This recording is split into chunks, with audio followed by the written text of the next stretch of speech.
everybody. Welcome to the media show on the Pod TV network. I'm Nick Palavito. I'll be your moderator for today's show. And today's show, we're going to be discussing the Facebook, which you may have heard of before, now known as Meta. So Facebook's going to be up for grabs here. And with that, let's bring our panel in from Southern California, a former member of the Mega Society, current member of the Mega Society, former writer for Jimmy Kimmel Live. Let's bring in Rick Rosner. Rick, welcome to the media show. Facebook's going to be up today, which is in Northern California. But we also have another person in Southern California, and we're going to bring him in because he knows a lot more about the media than I do, and that is David Grasso. David, I assume you're still in Southern California, but I'm not sure. So this background is Miami, but I'm actually in San Francisco now. So, man, you're in the world of Meta, I guess. Yeah, I'm between Florida and San Francisco, but yeah, I'm just an hour away from the headquarters right here. Good, because I have some questions for my friend who's at Zuckerberg about this. And our own Pod TV expert who has over 100 years of broadcast experience and maybe can help us with this problem. We'll bring in Mark Lee, who is always the person to ask the questions. And I don't know the answer to that. So we're going to start with Facebook because Facebook has been, let's put it this way, an issue that I've had for many years. And recently I had a group of, and you've had experience with Facebook too, David. Okay, so I heard you're pleased and you can bring back your story for the listeners. But I had I had a page on Facebook with 4,000 of my relatives, et cetera. And then they said, you violated your terms of service. Okay, fine. Tell me what it is. And then they destroyed my 4,000 followers, all my relatives, and my whole Facebook page got shut down. Boom. Okay, so I created another Facebook page, started getting people back on. And of course, Mark knows we broadcast through Facebook. We tell people we do it. Last week, they shut down all my broadcasts. Again, no reasons, just shut them all down. And I'm going like, why? Why are we getting punished all the time if you work or you try to work with Facebook? So that's kind of like the issue that I had, but you have your own story with Facebook now known as Meta. Now, what we're doing behind the scenes is we're actually reverse engineering Facebook. Okay, putting together all the plugins, et cetera. We're going to have our own, what I call it, social media page soon. In other words, it's already under beta test. We're still playing with it, but we're going to have basically our own Facebook because it's kind of a chintzy thing. It's cheap to do now, and it's chintzy. The technology isn't that hard. Only because, part of the main reason Pod TV exists, and we had last year 2.3 million views, is because of PBS. PBS is impossible to work with. So we create our own broadcasting. Now Facebook's impossible to work with. So we're just going to create our own social media site. Anyway, tell us your story, David. I know you have a good one with your friends at Meta, otherwise known as Facebook. What happened with Facebook? So Facebook has kind of done the whole life cycle at this point. So originally, back when Bold TV started, which is the media nonprofit that I lead today, back then it was a for-profit. And basically in the mid-teens, we're talking around 2014, 2015, there was a big bubble in digital content. And really that bubble was led by social media. And what Facebook, as it was known back then, and they owned Instagram at the time, but it was very small. They encouraged journalists to really hitch their wagons to their platform. And it wasn't just Facebook, it was really across the industry. It was so absurd back then that you were even encouraged to not have a website. Just get a Medium page, just get a Facebook page. So basically you were dependent on a bunch of third parties in order to get your content out there. And that went swell until about, right around the 2016 election around there. And, there were a lot of issues around the 2016 election, like Cambridge Analytica, privacy issues, et cetera. And social media companies, not just Facebook, now known as Meta, started to step back and really cut off access to news brands, especially smaller news brands. And they started picking, specific news brands that they felt were reliable. And there is a rational basis for this because disinformation in their minds and in the minds of Americans started to become a huge issue. Of course, there's a whole subgenre of what is disinformation and what isn't that we can leave for another day. But for brevity here, let's focus on what happened next. What happened next is that all these brands started going through what you're going through, Nick. And in fact, Bold TV was one of those. Our views went from millions down to statistically zero, and it basically bankrupted the brand. I came in and took a nonprofit, but our Facebook following never really recovered. Then we went through a different issue of social media, which became pay to play. And basically, it was okay, we're not going to give you free access. But if you pay a nominal fee, and it was fairly affordable, we're going to give you access to your old audience. And that lasted a few years. And now we've arrived at the last destination, which is there are new laws in Australia and Canada that are demanding that social media pay for news. So they're just cutting off access to news. And if you look at what Twitter, now X, has gone through, what all the platforms are going through, they are just legitimately not interested in touching news anymore, which is a dramatic reversal from where it was 8 years ago. So that is the full life cycle, from free to pay to now, no thanks.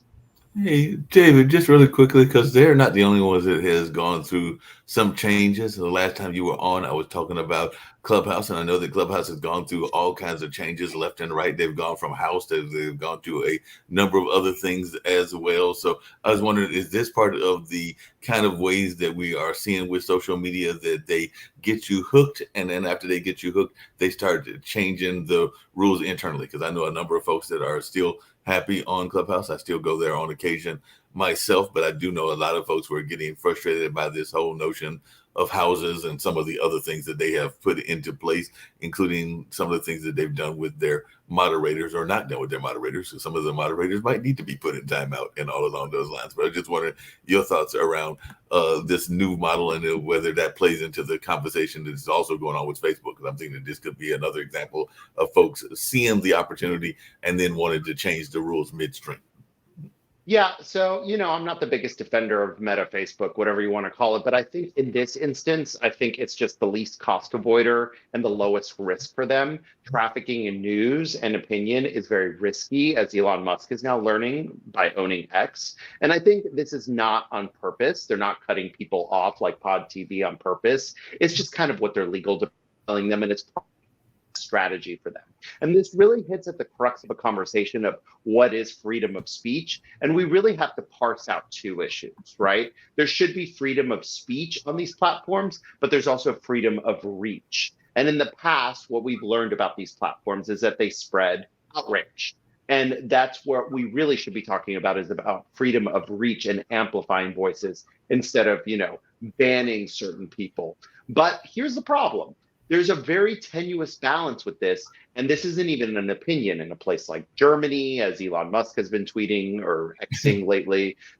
This is the law, right? Here in the United States, you can say whatever you want, but in other places like the UK, like Germany, and most countries around the world, these social media platforms have to follow the law. And in the European Union, they have to be really, really careful about what they're doing. So this is a tenuous balance. So while I believe in the past that Meta was very unfair to journalists, and I'm included in that bunch, right now I just feel like they're just trying to survive in this new regulatory environment. So 2 weeks ago, Twitter, now X, had an explosion of anti-Semitism, which I don't love because I'm Jewish. And it's, Elon Musk has been saying that he's, bringing back freedom, and along with freedom comes these waves of BS and also hate, and it's a problem. I guess to tie into what Rick is talking about, and ask the question around that balance that you're asking for, and then talking about the parsing out, because how do we, delineate for people that freedom of speech that we talk about in the States is dealing with the government itself. And these companies themselves have their user agreements and user rights. And if you go against their code of conduct, that's not a problem of freedom of speech, more so than it is a problem of breaking the code of conduct. So how do we, just as Rick was talking about, the explosion of anti-Semitism that jumped on Twitter, the same thing, the N-word became one of the biggest words on Twitter as well. So how do we take one of these giant entities such as Elon and how he's trying to do this whole freedom thing, which is also fake because he blocks people and tries to kick people off of Tesla and all the other stuff, but just for saying bad things about him. So that's not really freedom, but he's pushing this whole freedom thing. How do we not make Twitter the next giant 4chan? How do we avoid those things? That's really difficult. If you have the answer to that, I'm sure you can make $1 billion because everyone's wondering the same thing, right? And you're absolutely right. When you sign up for a platform, it's like being in a private building, right? You can't walk into a private building and, start harassing people and then say it's freedom of speech. So we can imagine the same phenomenon in the digital world. On the other hand, a lot of brands these days are making a name for themselves because some brands have gone too far in banning too many voices, right? So you have whole brands like search engines like DuckDuckGo, alternative social media networks that are popping up because of perceived censorship, right? So it's a difficult balance, right? What is freedom? And every case is different. And in a lot of cases, AI is fielding this. And of course, that has its own bias. And then number two, a lot of people in India and abroad are the ones that you're dealing with, Nick, specifically when you get banned, et cetera. And, they don't understand all the nuances of our society. So yeah, this is a really difficult issue to solve. It's very costly for these social media platforms. And more importantly, it's a huge regulatory risk, not really in the United States, but definitely outside of the United States. Yeah. Hey, Well, David, I'll say along our the only same- response, go on, Mark, but our only response to that, David, was this when we first got started, is we were not going to rely on any one distribution source for our viewership. So we broadcast through LinkedIn, Facebook, Twitter, Twitch, Rumble.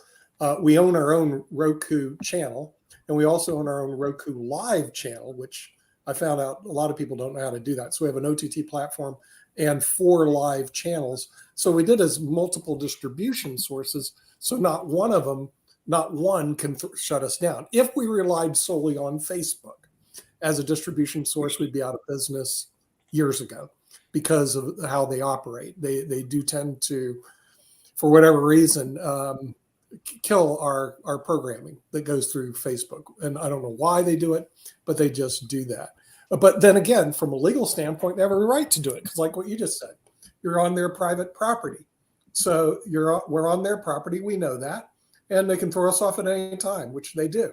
But frankly, what Facebook users don't know, they are all on Facebook property. It's anybody who's on Facebook's on Facebook property.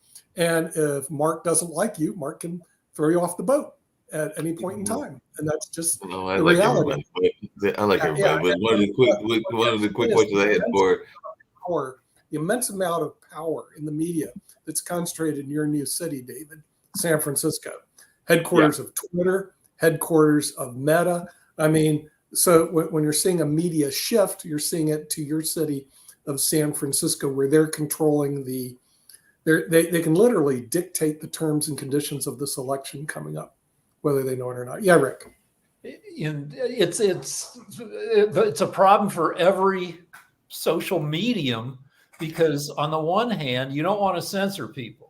On the other hand, for thousands of trolls, it's fun to say burn the Jews or to say the N-word. If you're like some 13-year-old, antisocial kid, you can just say horrible stuff and then people go crazy and you kind of love it. And well, then take into account how we're going. AI is huge. AI, you can create bots have been around for a long time on every social media platform. Yeah. But now with the advent of AI and how that's coming along and it all gets back to that balance. How do you censor somebody knowing that it may be a bot? And then, okay, for example, the young lady who was supposedly a Democrat that was on Twitter saying all this stuff, she had millions of followers. And then she got found out that they took a picture and the name of some young lady, I think she was in Texas, who was some Republican. and she really hated it. But then when they found that out, they blocked her. How do you go They about that? stole her identity. They stole Yeah. her image to And be that happens a regularly. fake Democrat. Yeah.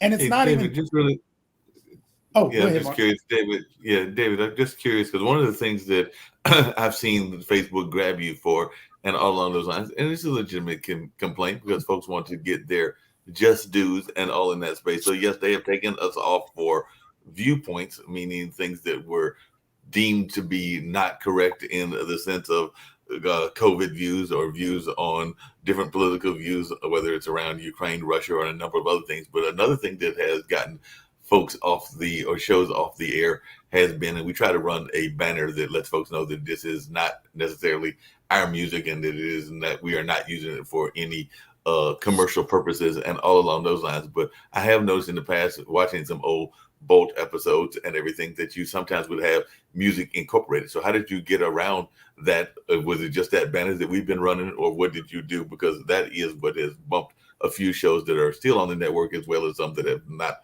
on the network anymore. But I do know that there was that whole musical conversation. And like I said, I've watched some of your shorts, and I do know they have musical interludes sometimes. So I was just wondering how you got around that on occasion. We haven't. And it's not just, I'm a prolific media person. I advise much bigger brands than my own, and I have control over their Facebook pages. And the number one push we get is you're violating some sort of term. And the funny thing about that is a lot of times I get a push, an hour later saying, oops, you're not violating that term.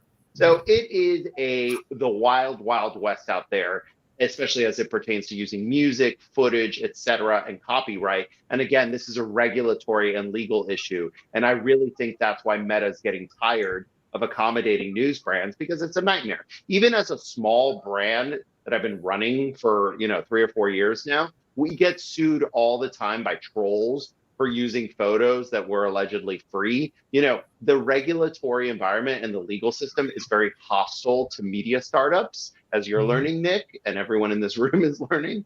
And even the big guys have to deal with this. Help me, Nick. What is it? DMCA or whatever? Yeah. Someone help me.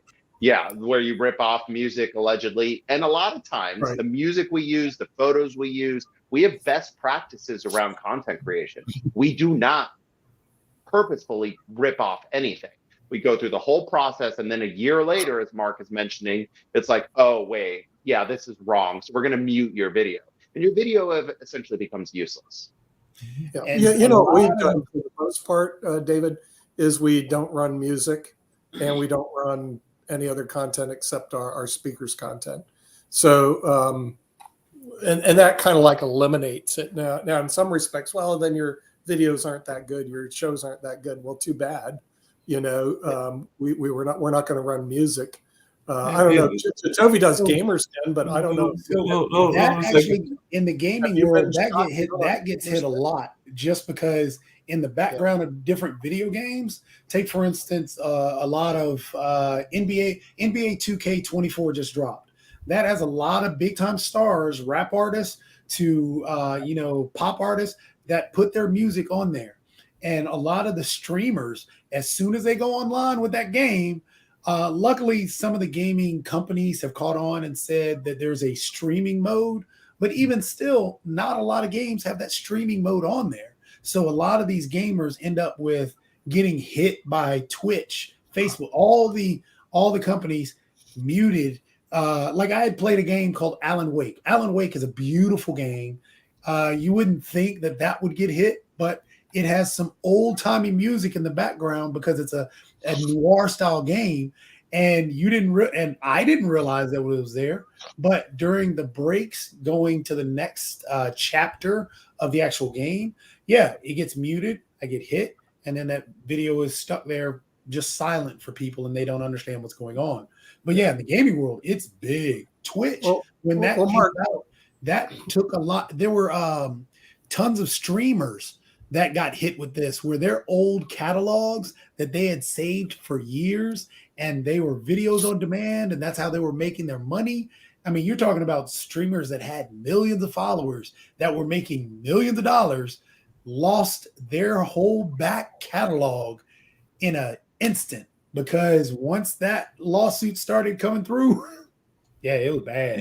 And it varies, because one of the things that happens is that if the company feels that they are gaining something, then they're not really going to press back on you and all along those lines. Now, if they feel that it is turning out to be derogatory toward them, then we could get some pushback. Like, we have a show on the air that exists that is pretty much a in a lot of ways, and I can say this fairly because I don't think that Cindy would disapprove of me saying, but in a lot of ways, it's an infomercial for the cruise industry. So yes, we do borrow some of their existing public commercials and all along those lines, but we haven't gotten no pushback from Carnival or Princess or anything, because in their mind, that's a free commercial. I'm sure that you've seen other people do that as well, David, where they will find these commercials, because a lot of them are in the public domain. And if they feel that they are gaining something, even if it's only 2 customers, they're not going to really push back. Now, if she starts talking about Carnival and its horrible aspects, or if it's doing something wrong, then there might be some pushback at that point and everything. But as long as it's basically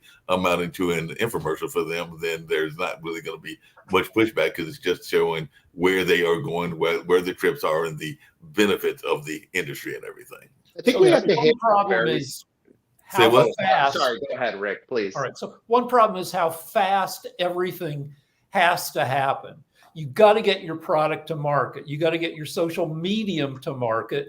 If you're a streamer, you've got to start streaming you playing the brand new game.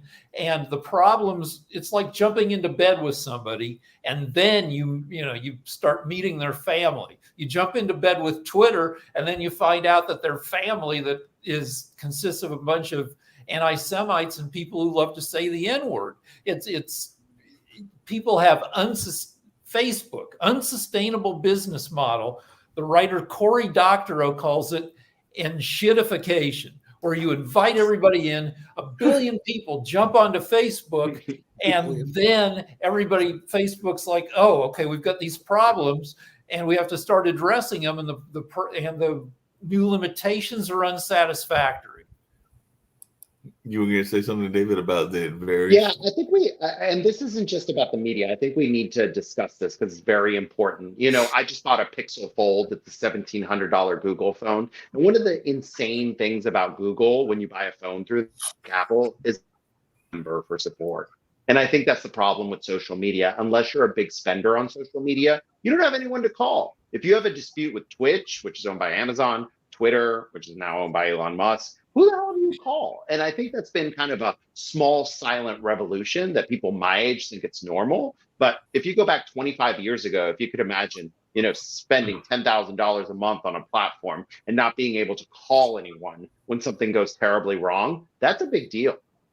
Hey, David, it's not just that, Nick, as you know, because I can definitely speak about it because we've had this issue. It can also be existing in some of the social media print platforms, because I know that just recently Nick was alluding to Pod TV Chatter, and we were doing that through GoDaddy and WordPress and a number of other kind of platforms. And yes, trying to find customer service, as Kim found out, is not always that easy and all along those lines, because it is very difficult, and a lot of times it takes forever to get them to answer you, if they ever answer you. And I think we ran into something similar.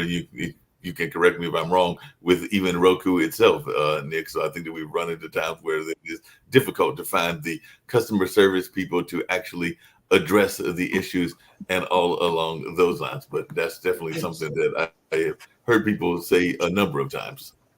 It's Can't a race believe to the bottom. The Angry Geek has actually showed up. I just saw that. I'm sorry for interrupting. I don't have that much time. I just saw the invite now. Just got back from Terracon. Wait till you guys see the footage of this stuff. I was on stage with Freddy Krueger himself. I was on stage with Bishop from Aliens. You guys know him from a bunch of other movies, Mr. Lance Hendrickson. The girls from Nightmare on Elm Street. The girls from Halloween. Pro wrestling legend Mick Foley. I am exhausted. So I just happened to be here at my day job. I looked at the phone and I was like, holy cow, I got a meeting. Click. Here I am. But we appreciate you popping in. The show is doing great. We've been getting your shows up on a regular routine and all of that. But I did have a question for you based on one of those shows that we just recently aired, because they are a icon and all along those lines. But what was it like meeting the queen of the vampire world, that being Miss Elvira, and all in that space? So I really can't show you where she kissed me. because we are PG-13 right now. She was an absolute. Look at Nick laughing at me. This is why you guys keep me around. I mean, I'm not. I'm a not little political. I disturbed. am me. I am 100% me. I'm having fun. And David is like, who the heck is this guy? Brother, stick around. You'll find out who I am. Boom. I tell you, Cassandra Peterson is an absolute doll. Elvira herself. Oof. Shivers up and down my spine. She was beautiful. Now, she was only at the convention for 2 days, just 2 days with us.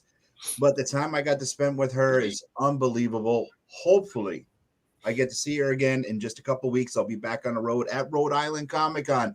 You guys should really come up here for this because it's going to be a blast. I will be there for 4 days. Convention's 3 days. I'll be there for 4. I will be on stage rocking and rolling. But to be next to her, to be there next to this gorgeous woman was just unbelievable. And I highly suggest that you guys get to hang around with Kim. Come on, I'm jealous. I just get to see her online. You guys get to hang around with Kim. But hey, I highly recommend it. Hey, Jacoby, is there an Elvira video game? I think there's got to be an Elvira video game out there somewhere. There's pinball machines. Hey, Rick, how you doing? I just see you there. There are pinball machines of Elvira, and she has every single one of them. But there's no video games yet. There's a cartoon in the works, so she tells me, and I think she mentions that in the video that I sent to you. And she's also got that new book coming out. So yeah, check out the video, man. Go to podtv.com, see the video. Go to Hulu, go to Amazon, look it up. It's there. You guys can find it. Go and watch it. Watch the Angry Geeks. Tell them to put it on demand, and you can see it. Just Yeah, to point I out, don't there think actually the show has is been an Elvira video. There is an Elvira video game. There is. You're the video game expert. I'm just an idiot with a hot chick. I just put the link there if you wanted to check it out. It's $5.99. Oh, look at that. Does she? Yeah, she owns the rights to everything Elvira. I mean, she is out there. If you go back and watch the interview, everything. She owns everything, the rights to everything, and she has a lot more stuff coming out. So just wait and see what she got cooking. Hey, I got a question for everybody here, and it's actually somewhat based on what we've been talking about, but I'd love to hear folks' thoughts about this. And I'm glad you're here, Mr. Angry Geek, all along those lines. But you also, David, the reason I was not on the economic show is I was at one of those lovely focus groups that takes place and everything. And it was actually about Durham, and it was about the marketing of the city of Durham and all along those lines. So it was actually a company out of the West Coast that was doing the marketing study and everything, because the woman said that it was 9 o'clock when we were getting done with the meeting from 8 to 9 and all in that space. And one of the things that is Durham, and apparently we've retired this, Jacoby, I didn't know this, but apparently we used to be the city of medicine, and some people have retired because even though we have hospitals and all this, maybe there are places that have more hospitals and all along those lines. So how important is it for whether you're Facebook or whether you're Pod TV or anybody to have these kind of slogans, and how accurate are these slogans? Because apparently we have retired, as I learned in this meeting, and I don't know if the person was 100% accurate, the city of medicine, but how important is it to have these slogans and this kind of accuracy thing going on in the space of the slogans? Anybody? David, you're the first one that was here, and you're in that media lane. So what are your thoughts about the accuracy of slogans? I mean, I think it's good. It's sometimes limiting, though. I mean, I'm never going to forget Angry Geek's name because, but, now he's the Angry Geek. What if one day he decides to become happy? Durham. I'll always be the Angry Geek. I will always be the Angry Geek. I'm the man with the power. I'm the tower of power. I'm too sweet to be sour. I am funky like a monkey, brother. I will always be. That's why these guys keep me around, because I am the man of the town. That's right. So he's living up to always his, something to say.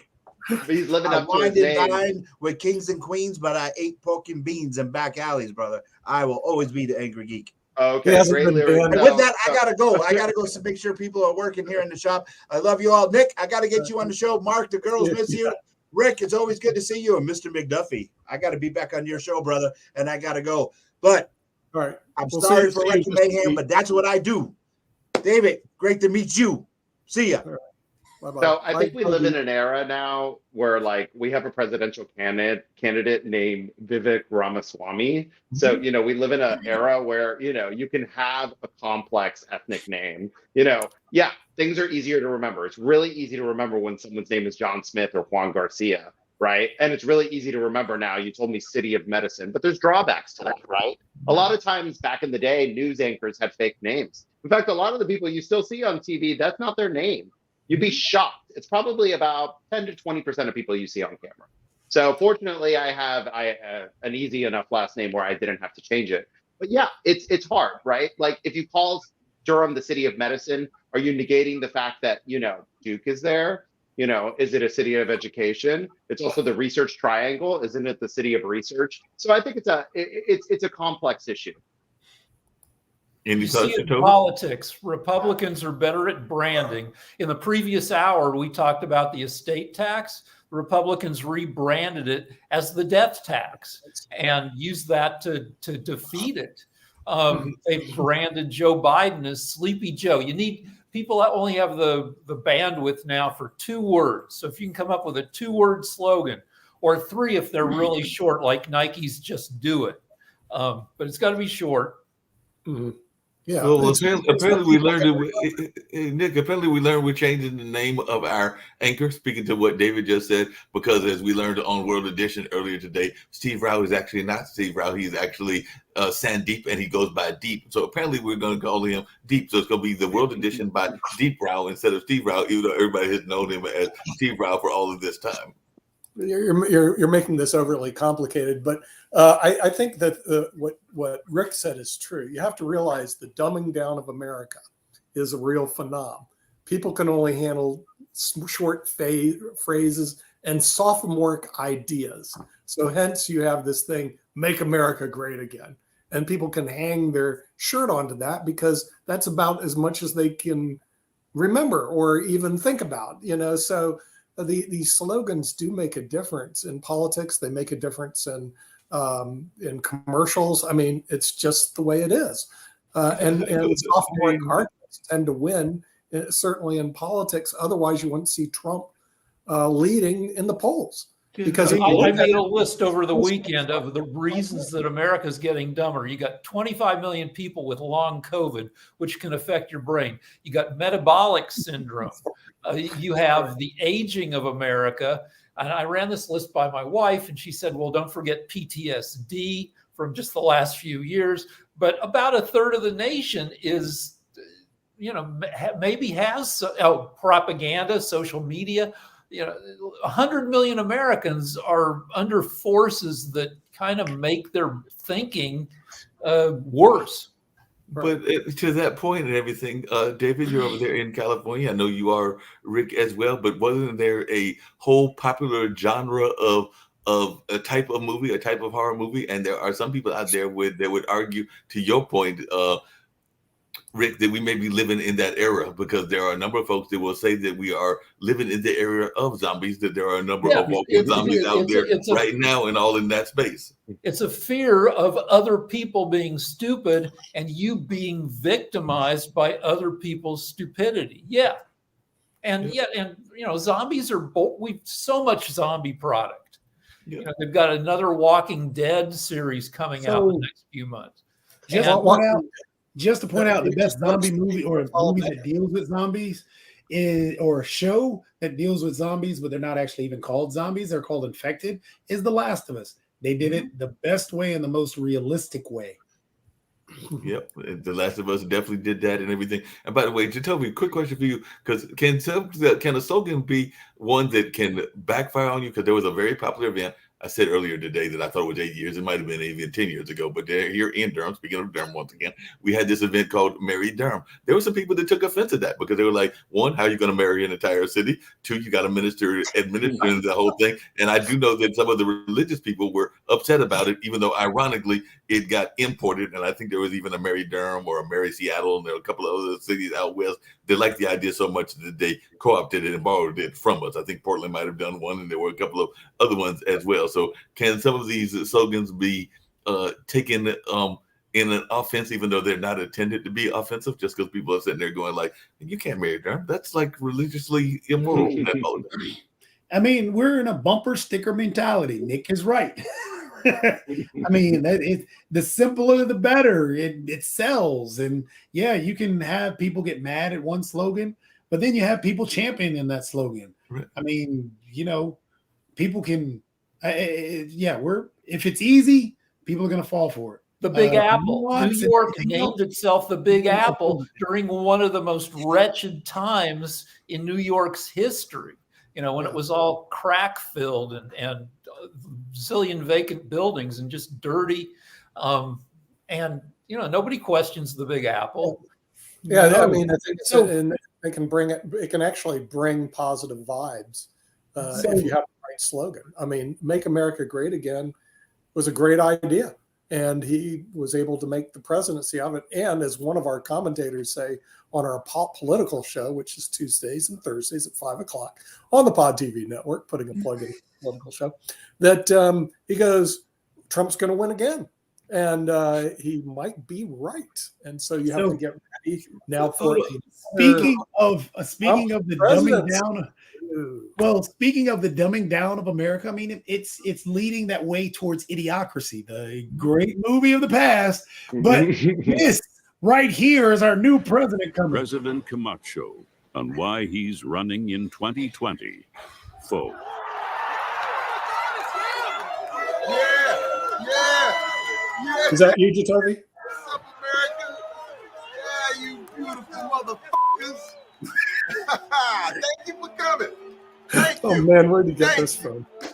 Okay, now shut the That's fuck from up. Idiocracy. There's something serious. Now, I Really? know you're all asking why I came back in time to run for president some more. The future is full.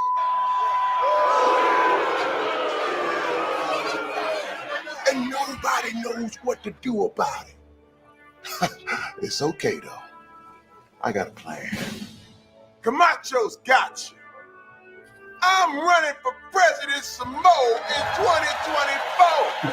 Yeah, that's right, bitches. You all gonna elect me, and I'm gonna fix now, so it ain't broke in the future. You feel me? You poor prehistoric suckers is focused on the wrong problem, and you out here fighting over oat milk. How the fuck you all fight about that shit when you still ain't made snakes on a plane too yet? Huh? That movie was important, and you motherfuckers dropped the ball. The priorities are out of whack, America. When I'm president again, we gonna stop talking about all that political bullshit, and we gonna get back to what made this country great in the first place. Doing whatever the fuck we want. I'm so wound up, I feel like Marty McFly. I keep looking at my hand, waiting for it to disappear. Everyone's stressed in 2023. Relax, America. All right, let's take some questions. President Camacho, what's your take on Okay, motherfuckers, enough with the dumb questions. I gotta roll. There's a Rocky Marathon on TNT today, but you are all invited to my official campaign launch party this Monday night at Banger's Sausage House. I like the sound of that. My boy Thundercats gonna play, and we gonna party like it's 25-24, man. All right, vote for Macho, and peace the fuck out. Let's ride. Show new president and all of And that. paid I for love by it. Rondo Incorporated. And Brondo brought you the commercial. You gotta love So it. yeah, that is actually what we are at now. Well, so President it's probably gonna Zelensky, be taken off Facebook and YouTube. President Zelensky of Ukraine was a comedian and an actor, and he portrayed being the president of Ukraine before he was elected to be president of Ukraine. And he's done Yeah. a good job. Yeah, He's then done a there good was job. couple of, I mean, Jesse Ventura was a wrestler. There was a number of other ones. It was mayor up there. I mean, governor is what I'm correct. How about Arnold Schwarzenegger, Terminator. Yeah, Governor Donald now. Trump was a reality TV star.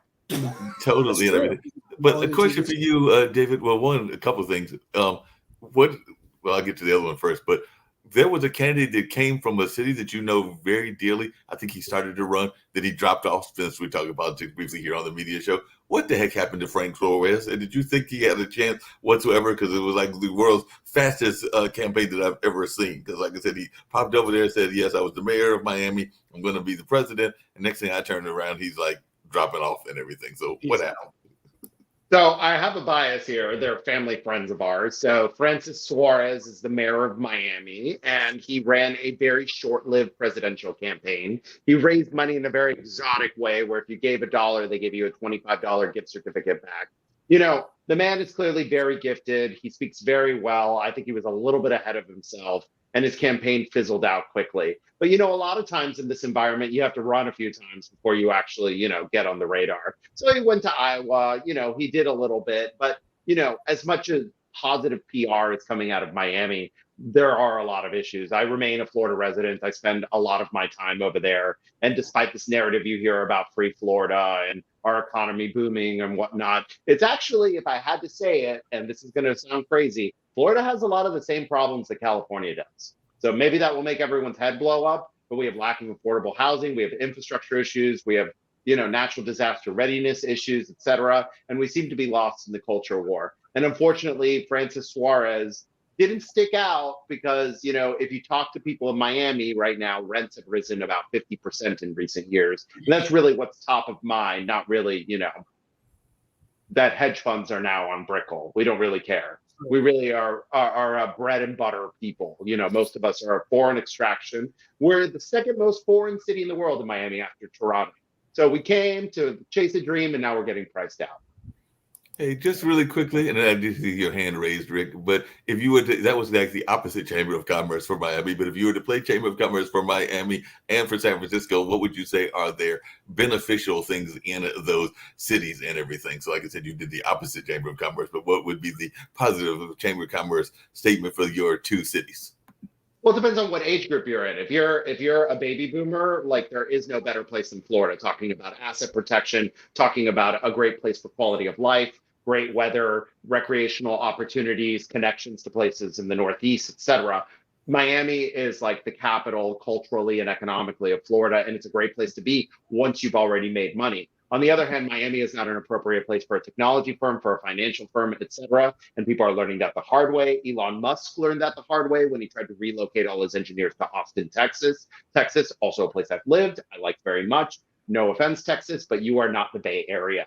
And it's going to take many, many years to get that talent pool that the Bay Area has. The same way Atlanta is not a competitor to Los Angeles. You can film certain things in Atlanta, but it will never have the ecosystem that Los Angeles has in our lifetime.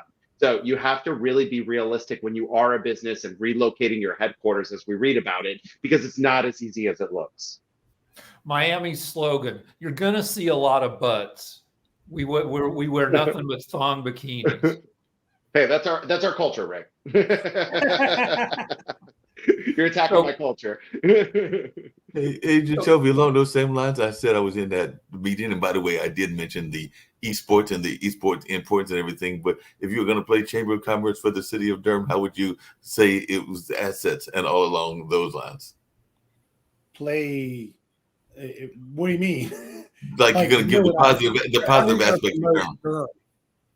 Somebody doesn't know Durham, you're going to tell the positives of Durham.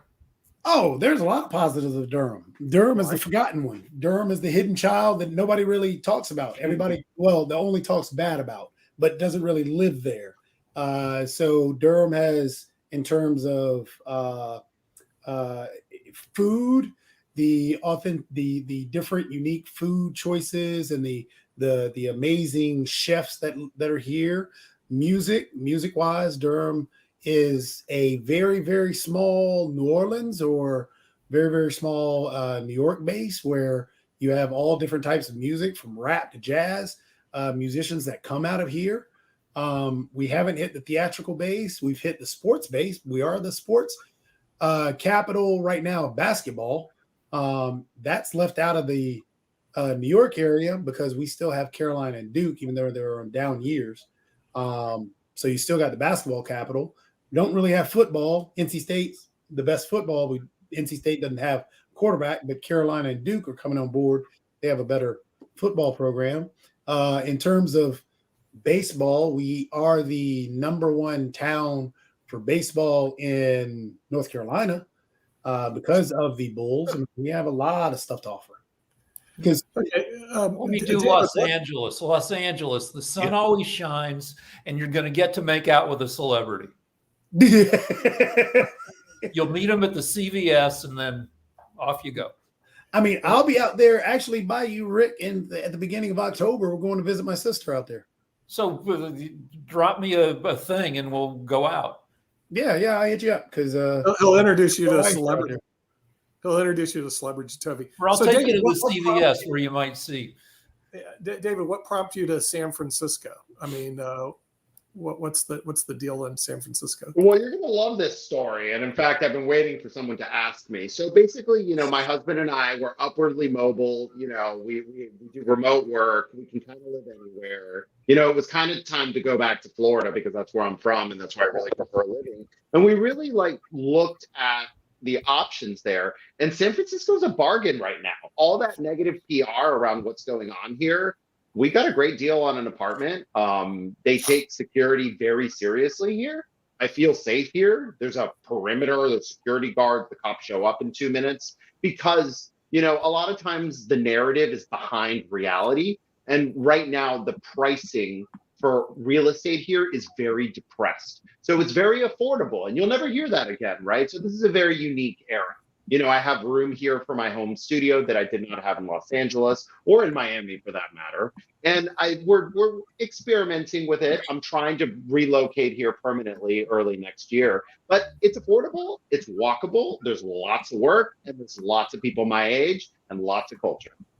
Hey, David, along those same lines, did you ever consider either Atlanta or Durham? Because I've heard both of those cities being referenced as the LGBTQIA capitals of the South and everything. So I don't know if you agree with those assessments or not, but I have heard that put out there for both Durham and for Atlanta. Well, when I was a young man 20 years ago, Atlanta was where CNN was. Everyone forgets that, right? CNN being in New York is actually a very recent thing. Ted Turner, the founder of CNN, put it in Atlanta. And because I'm from the Southeast, I always imagined I would live in Atlanta. Atlanta is the biggest city. That's where the Federal Reserve, regional bank is. That's where CNN was located, Coca-Cola, et cetera, a sports capital. So I always imagined myself living in Atlanta. I love Atlanta, but, through the oddities of life, Mark, I ended up somewhere else. Understood. Yeah, I mean, like you I said, can come on down to Durham, Dave. Hey, it'd be fun because truthfully, yeah. Well, Florida and North Carolina, we have a weird relationship, right? Because True.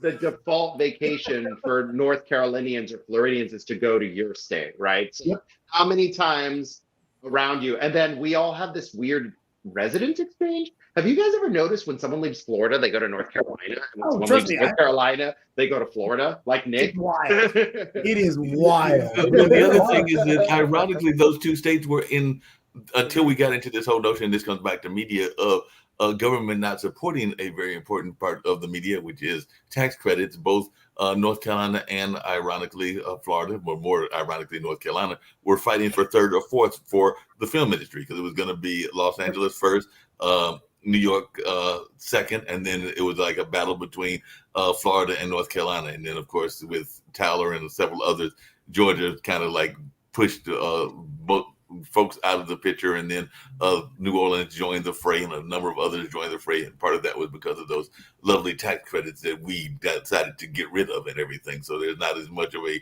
reason to come down to North Carolina. But there was a time that we were battling you head to head in terms of North Carolina and Florida in the film industry. And all of that. Vancouver, New Mexico now.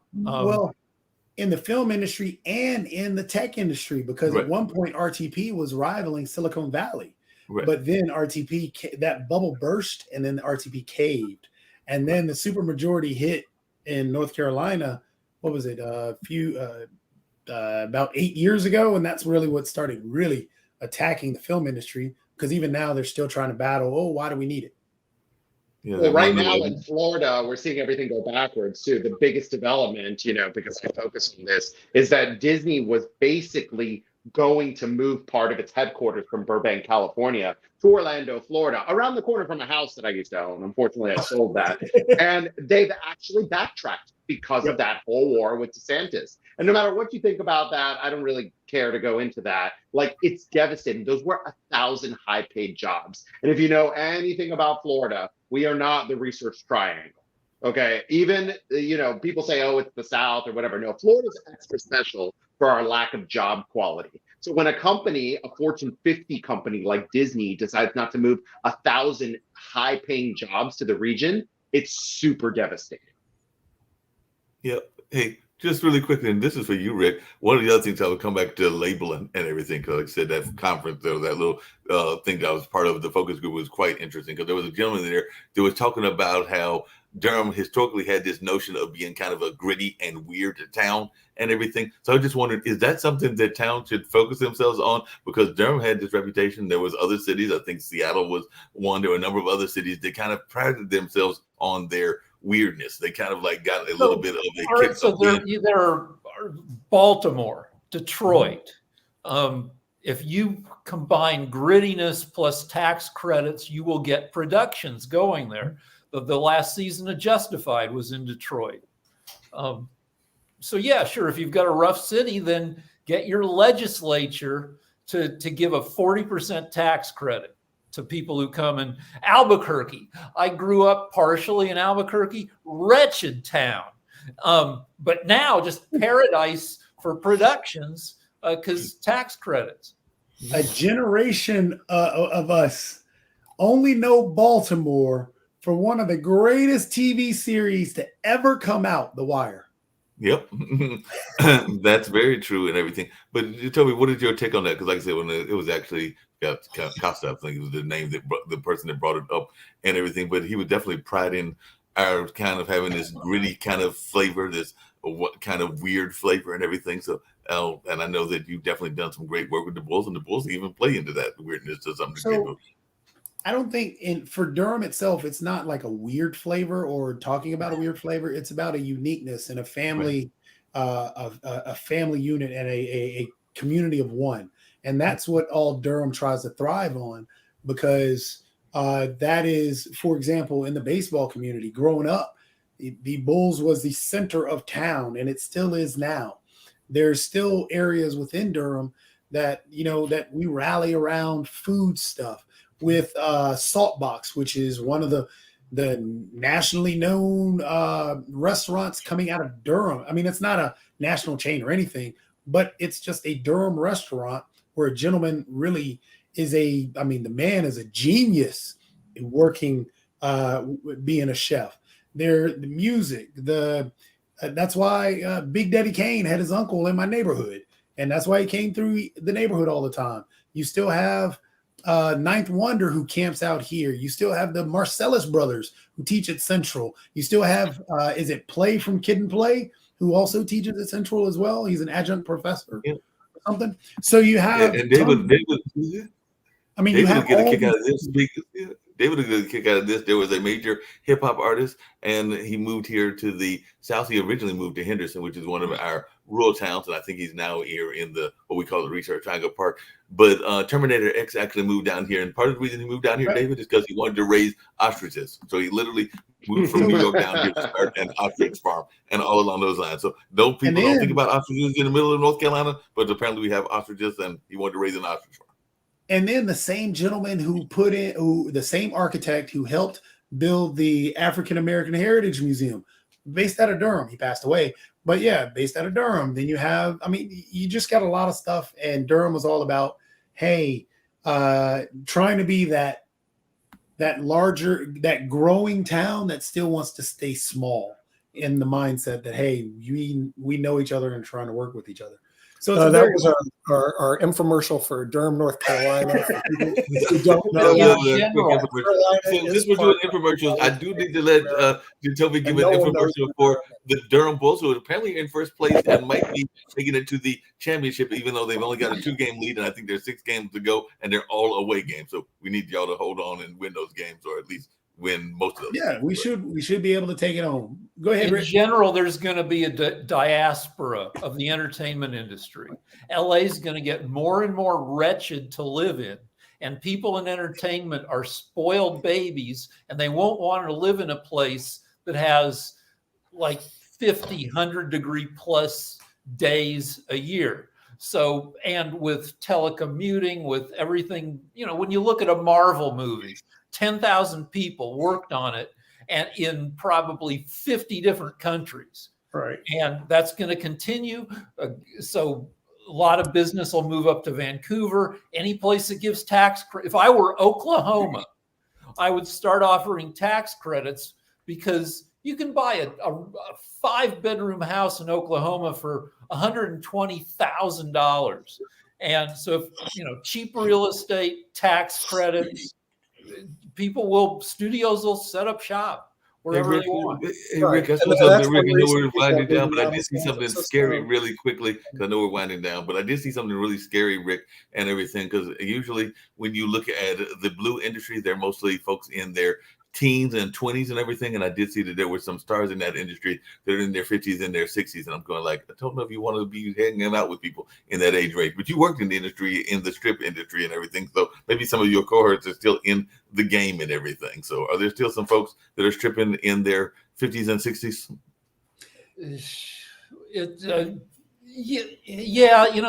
The male stripping thing is women don't really like male strippers because most of them have a loser at home.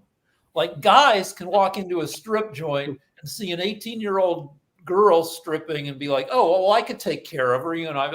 I'm a manager at Applebee's. I can afford to, bring a wayfish, stripper. But like a woman is like, no, I've got an unemployed jerk on my couch. I don't need like this guy, even though he's got good abs. So, Dave, now you see why we got kicked off of these other places. Mark started stripping, and now he's asking Rick where he can strip again. Yeah, But no, if you can advert yes, as a novelty stripping telegram. If somebody's having a retirement party and they want to hire a senior stripper, yes, that's something where you could get a few jobs a year.